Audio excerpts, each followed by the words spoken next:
তাজ multimedia.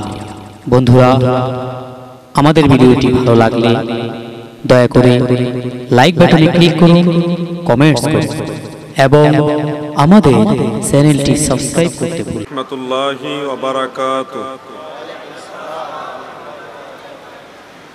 আলহামদুলিল্লাহি ওয়াহদাহু লা শারীকা লাহু ওয়াহদাহু বিওয়াহদাতিন মুওয়াহহিদা বিওয়াহদাতিন মুওয়াহহাদা বিওয়াহদা والصلاة والسلام على من لا نبي بعده الذي يحمد حمدا بعد حمدي وآله وأصحابه وأهل بيته أجمعين. أما بعد فقد قال الله تعالى: إن الله وملائكته يصلون على النبي يا أيها الذين آمنوا صلوا عليه وسلموا تسليما. يا اللهم صل বক্সের ভলিউমটা একটু বাড়বে। মুহাম্মদ ওয়া আলা আলি সাইয়্যিদিনা আল্লাহুম্মা সাল্লি আলা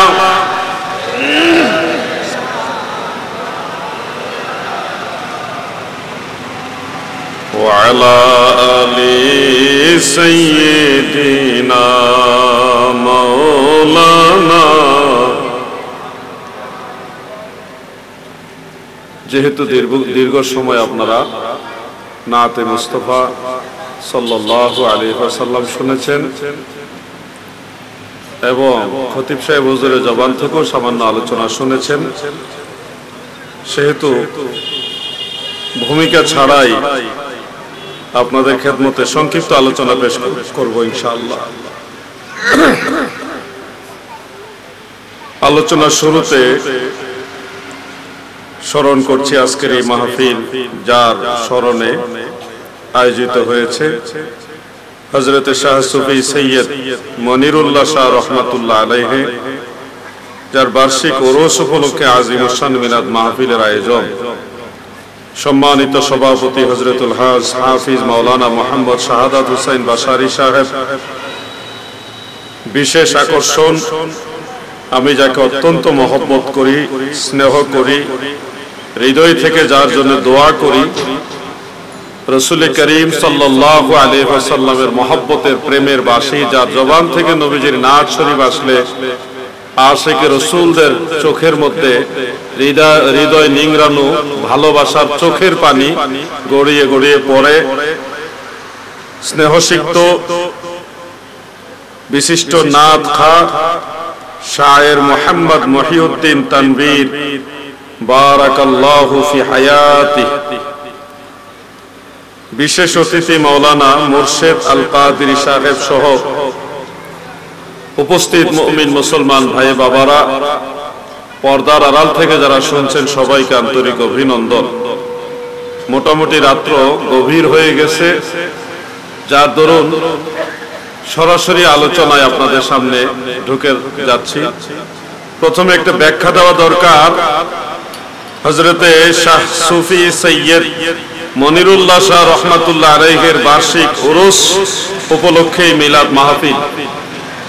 আমরা সুন্নি মুসলমান পীর মুর্শিদ আউলিয়ায়ে কেরামের উরুস উদযাপন করা বিশ্বাস করি এবং সেটা মনে প্রাণে ভালোবেসে ধর্মীয় ভাব গাম্ভীর্যের সাথে উদযাপন করে ইসালে সওয়াব করে বিভিন্ন নেক আমল করে থাকে। এই উরুসটা ইসলামী শরিয়ার দৃষ্টিতে জায়েজ নাকি নাজায়েজ, এই বিষয়টা আপনাদেরকে একটু খোলাসা করার দরকার। যেহেতু একজন বুজুর্গ ব্যক্তিকে স্মরণ করে উরুস উপলক্ষে এই অনুষ্ঠানটা আয়োজন করা হয়েছে।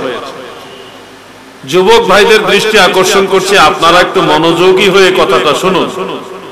উরুস শব্দটা আরবি শব্দ, যেটা রাসূল পাক সাল্লাল্লাহু আলাইহি ওয়াসাল্লামের হাদিস শরীফ থেকে এসেছে। এই উরুস শব্দটা নবীজির হাদিস শরীফ থেকে এসেছে। যেমন তিরমিজি শরীফের মধ্যে একটা বিশুদ্ধ হাদিস রয়েছে, যেটা মেশকাত শরীফের মধ্যেও আছে। রাসূল পাক সাল্লাল্লাহু আলাইহি ওয়াসাল্লাম বয়ান করেছেন, কবরে যখন দুইজন ফেরেশতা আসে তখন তিনটা প্রশ্ন করবে। এটা আপনাদের সবার জানা আছে। মার রাব্বুকা ওয়া মা দীনুকা ওয়া মা কুনতা তাকুলু ফি হাযার রাজুল। এই তিনটা প্রশ্নের উত্তর যারা দিতে পারবে তাদেরকে ফেরেশতারা বলবে নাম কা নাওমাতিল আরুস, দুলহা দুলহানির মতো ঘুমিয়ে যাও। মানে আরুস, যেইভাবে আরুস সংগঠিত হয় ওইভাবে তোমরা ঘুমিয়ে যাও। এখান থেকে মূলত উরুস শব্দটার উৎপত্তি। তাফসীরে রুহুল মাআনির মধ্যে আল্লামা মাহমুদ আলুসি বাগদাদি রাহমাতুল্লাহ আলাইহি তিনি আরেকটা riwayat উল্লেখ করেছেন, লিকুল্লি শাইইন আরসুন, প্রত্যেকটা জিনিসের উরুস রয়েছে। আর পবিত্র কুরআনুল কারীমের উরুস হিসেবে সূরা ইয়াসিন আর অন্য বর্ণনা মোতাবেক সূরা আর রহমানকে উল্লেখ করা হয়েছে। প্রিয় ভাই বন্ধুরা, এক কথায় আমি বুঝাতে চাচ্ছি, উরুস শব্দটা এসেছে হাদিস শরীফ থেকে। এটার অনেকগুলো অর্থ। একটা অর্থ হলো ফুল সজ্জা, বাসর ঘর। আরেকটা অর্থ হলো আশেক ও মাশুকের মিলন। আশেক ও মাশুকের মিলন মানে হলো মহান আল্লাহ তাআলার সাথে ইন্তেকালের মাধ্যমে আল্লাহ তাআলার ওলির যে মিলন হয়, এই মিলনটাকে আরবের ভাষায় বলা হয় আরস বা আরুস। এই আরুস থেকে আসতে হলো উরুস। আশেক হলো আল্লাহর ওলি, মাশুক হলো আল্লাহ। আশেক আর মাশুকের মিলন হয়েছে ইন্তেকালের মাধ্যমে।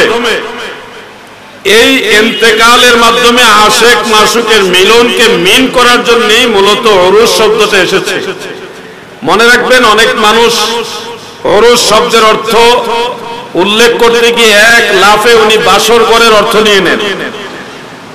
যার ভিতরে যা ফাল দিয়ে উঠে তা। আপনার দৃষ্টিভঙ্গি অবশ্যই স্থান কাল পাত্র ভেদে প্রয়োগ করতে হবে। সব প্রতিটি শব্দেরই এক একটা একাধিক অর্থ থাকে, তো প্রত্যেকটা অর্থ স্থান কাল পাত্র ভেদে সেগুলি প্রয়োগ হয়। উরুস শব্দের অর্থ অবশ্যই বাসর ঘর রয়েছে, ফুল সজ্জা রয়েছে, কিন্তু আপনাকে এটাও জানতে হবে উরুস শব্দের অর্থ আশেক ও মাশুকের মিলন। এমনকি আপনারা যদি আরবি বাংলার ডিকশনারি দেখেন তাহলে দেখবেন উরুস শব্দের আরেকটা অর্থ হলো, যেটা যারা ধর্মীয় সন্ন্যাসী, মানে ইংলিশে লিখেছে ফেস্টিভ্যাল অফ সেন্ট, যারা ধর্মীয় গুরু, বুজুর্গ, বড় আলেম, তাদের মৃত্যুকে কেন্দ্র করে যে অনুষ্ঠান আয়োজন করা হয় সেটাকে উরুস বলে। তো একটা শব্দের কতগুলি অর্থ বের হয়ে এসেছে। তো এই সবগুলি অর্থের মধ্যে আমরা যারা উরুস মানি, উরুস পালন করি, আমাদের দৃষ্টিভঙ্গি হলো আল্লাহর ওলি আল্লাহ তাআলার সাথে ইন্তেকালের মাধ্যমে মিলিত হয়েছে। এই মিলনটাকে বোঝানোর জন্য আমরা উরুস শব্দটা ব্যবহার করি। এই উরুসটা শুধুমাত্র যে চট্টগ্রামই হয় তা নয়। এই উরুস আপনারা তালাশ করে দেখবেন খাজা গরিবে নওয়াজ মঈনুদ্দিন চিশতি রহমাতুল্লাহ আলাইহির দরবারে হয়। এই উরুস হাজার বছরের মুজাদ্দিদ শায়েখ আহমদ সেরহিন্দি রহমাতুল্লাহ আলাইহির দরবারে পাঞ্জাবে হয়। এই উরুস আপনারা যদি খবর নেন দেখবেন সেই রাশিয়ার সমরকন্দেও হয়।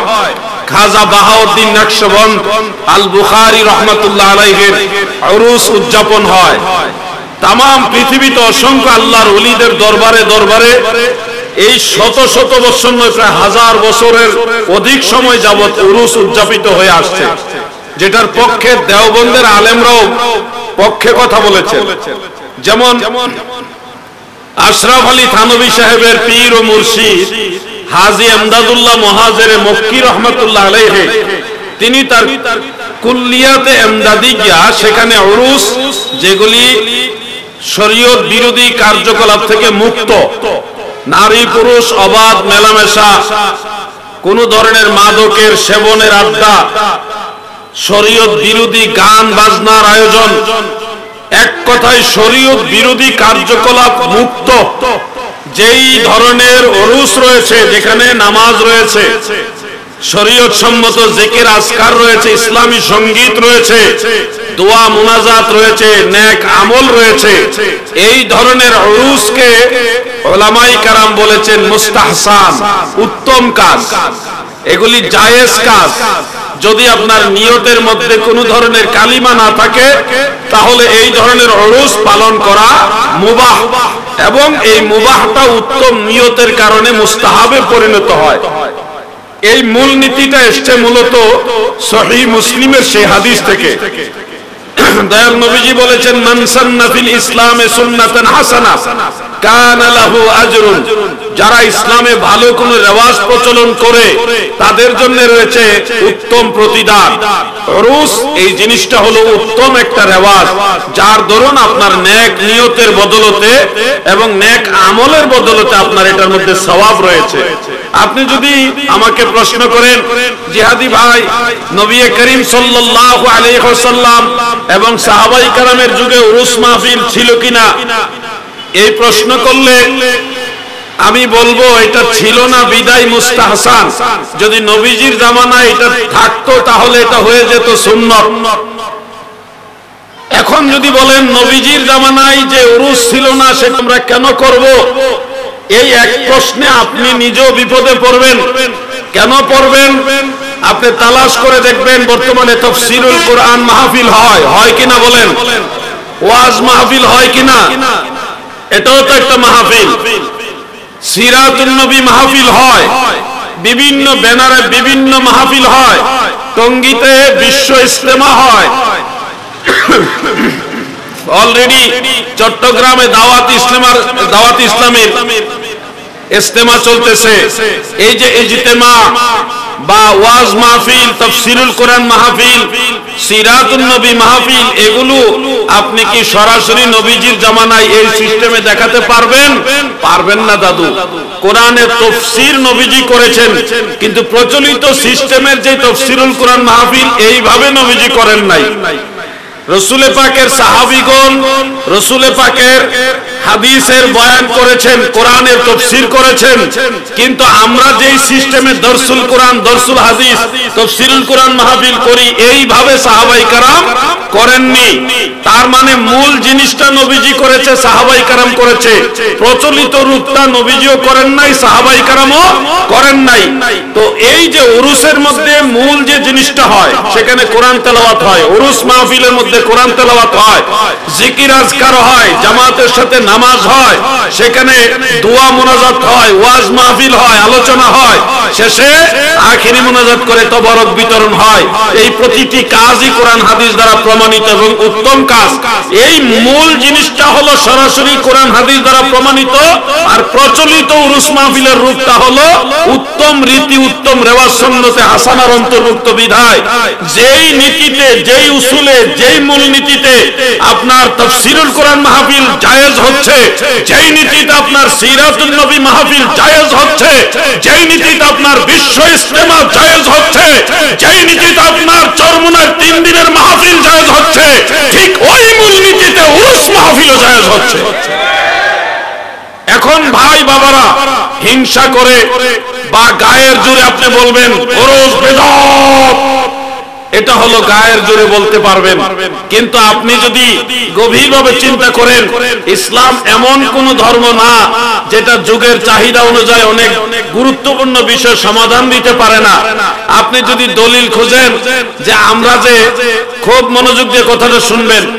আমরা যে এই সিস্টেমে ওয়াজ মাহফিল করি, সব ঘরানার আলেমরাই করে, এই সিস্টেমে সাহাবাই কেরাম ওয়াজ মাহফিল করছে কিনা দলিল খুঁজলে এই সিস্টেমের দলিল পাবেন না, কিন্তু ওয়াজের দলিল পাবেন। সাহাবাই কেরাম ওয়াজ করছে ওই দলিল পাবেন, কিন্তু এই সিস্টেমের দলিল পাবেন না। এই সিস্টেমটা জায়েজ হইল কোন দলিলে? ওই দলিলে মান সান্না ফিল ইসলামে সুন্নাতান হাসানাহ কানা লাহু আজরুন। ইসলামে যারা উত্তম রীতি উত্তম রেওয়াজ আবিষ্কার করেছে তাদের জন্য রয়েছে উত্তম প্রতিদান। আপনারা আমাদেরকে একটু সহযোগিতা করুন যে রাসূলের যুগে যা ছিল না আমরা তা মানি না, নবীর সাহাবারা যা করেনি আমরা তা করব না, এই কথা বলে আপনি কতক্ষণ টিকে থাকবেন ভাই? প্রথম ধাক্কায় যদি প্রশ্ন করি আল্লাহর রাসূলের জামানায় মসজিদের মিনার ছিল কিনা, উত্তর হবে না। তাহলে মসজিদের মিনার ভাঙতে হবে। রাসূলের পাকের জামানায় মসজিদের মেহরাব ছিল কিনা, উত্তর হবে না। তাহলে মসজিদের মেহরাব কি করবেন? রাসূলের পাকের জামানায় কাতার সোজা করার জন্য মসজিদে দাগ ছিল কিনা, উত্তর হবে না। তাহলে মসজিদের কাতার সোজা করার দাগ কি করবেন? আপনি তো জোর গলায় বলেছেন নবীর জামানায় যা ছিল না তা মানি না। ও ভাই, নবীর জামানায় 40 দিনের চিল্লা মসজিদে মসজিদে ঘুরে ঘুরে ছিল কিনা, উত্তর হবে না। নবীর জামানায় কাস্ট করার সিস্টেম ছিল কিনা, উত্তর হবে না।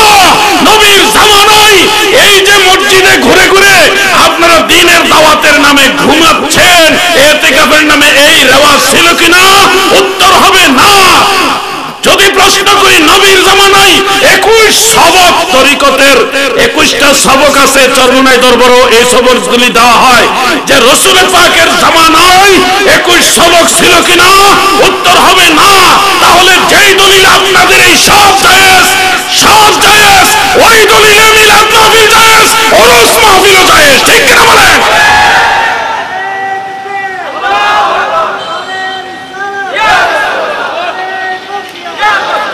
প্রিয় ভাই আমার, মূলনীতি উসুল জানতে হবে। বাড়াবাড়ি কাম্য নয়। যে যতটুকু পারেন নেক আমল করেন, নেক আমল করেন, আল্লাহ তাআলা রাজি খুশি হোক, এটাই আমরা চাই। এখানে একটা জিনিস দেখলাম, শাহ সুফি সৈয়দ মনিরুল্লাহ রহমাতুল্লাহ আলাইহি, তিনার মাজার শরীফটা হলো রাস্তার মোটামুটি মিডলে। এই দৃশ্যটা দেখে আমার মনে পড়লো জর্ডানে হযরতে আবু দারদা রাদিয়াল্লাহু আনহুর মাজার আছে। তিনার মাজার শরীফ তো রাস্তার মাঝখানে, তাও এটা এমন রাস্তা যে রাস্তায় ট্রেনের লাইনও আছে আবার বাসের লাইনও আছে। এই ট্রেন এবং বাস দুই রাস্তায় দুই পাশ দিকে এইভাবে ঘুরিয়ে নিয়ে তারপরেও হযরত আবু দারদা রাদিয়াল্লাহু আনহুর মাজার শরীফকে মাঝখানে ঠিক রেখেছে। আরব বিশ্বের অন্যতম গুরুত্বপূর্ণ একটা রাষ্ট্র হলো জর্ডান। সেই জর্ডানের রাস্তার মাঝখানে মাজার আছে এবং সেই মাজারকে তারা রাষ্ট্রীয় যত্নে সেটা খেয়াল করছে। আমরা সেই মাজার জিয়ারত করে আসছি। মিশরের কারি সাহেবদের তেলাওয়াত এত সুন্দর কেন, এই রহস্যটা উদ্ঘাটন করলাম এবার, যে কেন সারা পৃথিবীর সব কারি সাহেবদের চেয়ে মিশরের কারি সাহেবদের তেলাওয়াত এত সুন্দর। হাকিকত খুঁজে দেখি, মিশরে দয়াল নবীজির দুইজন কারি সাহাবী এসেছিলেন। একজন হলো হযরতে উকবা বিন আমির রাদিয়াল্লাহু আনহু, আরেকজন হলো হযরতে আবু দারদা রাদিয়াল্লাহু তাআলা আনহু। ওনারা নবীজির সাহাবী এবং নবীজির জবান থেকে কোরআন শিখে কারিউল কোরআন হয়েছে, কোরআনের কারি ছিলেন। ওনাদের থেকে কোরআন শিখতে শিখতে এই 1400 বছর যাবত মিশরের মুসলমানরা পৃথিবীর সব রাষ্ট্রের চেয়ে সবচেয়ে বেশি সুন্দর তেলাওয়াতকারী হয়েছে দুই সাহাবীর বরকতে। মারহাবা বলেন। এই আল্লাহর ওলিদের বদলতে আমরা যারা আছি বাংলাদেশে, ভারতবর্ষে, আল্লাহর ওলিদের বদলতে আমরা ধর্মের যে মূল নির্যাস তাসির এটা পেয়েছি। আল্লাহ যেন ওলি আল্লাহদের পথে আমাদের কবুল করে, বলেন আমিন।